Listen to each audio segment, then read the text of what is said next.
Thank you for joining me. I was watching Professor Henry Louis Gates the other night. He does this program on genealogies of well-known people in our politics and culture. And what interests me about the show is not so much the genealogy itself, but I'm more interested in it gives a great glimpse into American and world history in previous generations. And in this particular program, he had on two prominent African-American citizens, one of whom was Marlon Wayans from the Wayans brothers, who did a celebrated television program and who's a very well-respected comedian and producer, and also a woman whose name escapes me, but who also is a well-known television producer of many programs.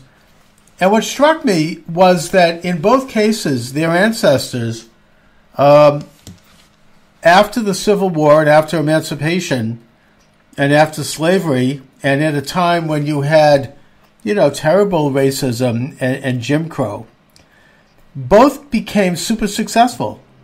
Both became landowners. Both became businessmen. In the case of Marlon Wayans' ancestor in South Carolina, he became what Henry Louis Gates described as a mogul. He said he was essentially like a black Donald Trump, owned 200 acres of land. He was, very successful.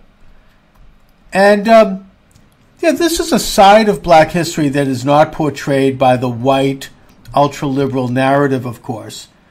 But putting that aside, it makes me think, and again, this is just thinking off the top of my head, but that's what this podcast is all about, and that's what I like about it. That's what I hope you like about, podcasting, and that you can think things through.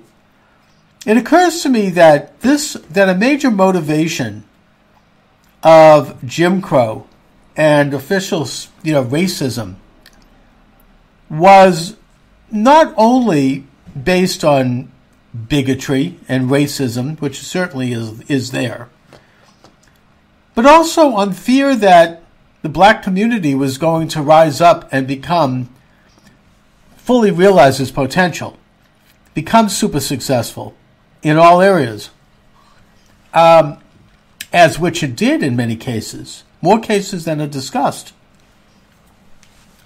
And that the Jim Crow and the Plessy versus Ferguson decision by the Supreme Court, separate but equal, all of these things, the official racism of the southern states and the unofficial and informal racism of the northern states, it was also meant to keep black people down from growing and from realizing their potential, and to confuse people and to distract from the real issue there.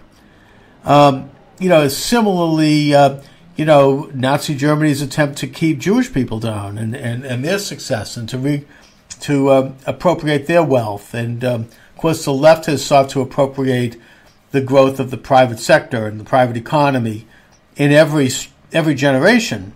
And that was part of this.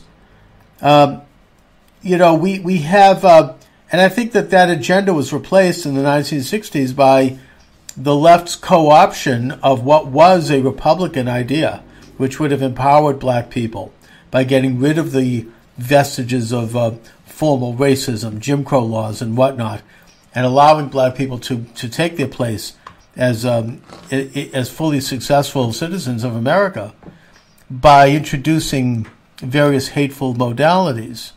They sought to destroy the black family with massive welfare programs and encouraging people to take money for not working as opposed to encouraging, the growth of economies.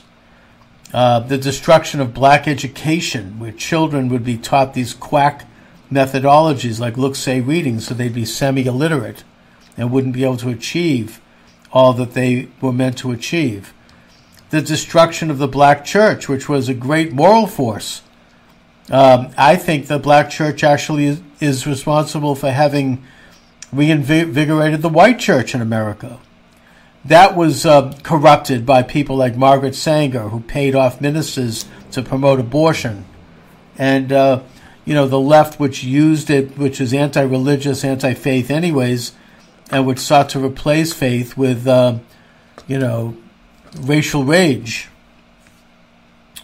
Anti-business attitudes, which hurt the ability of black families and black entrepreneurs from getting into business and getting ahead.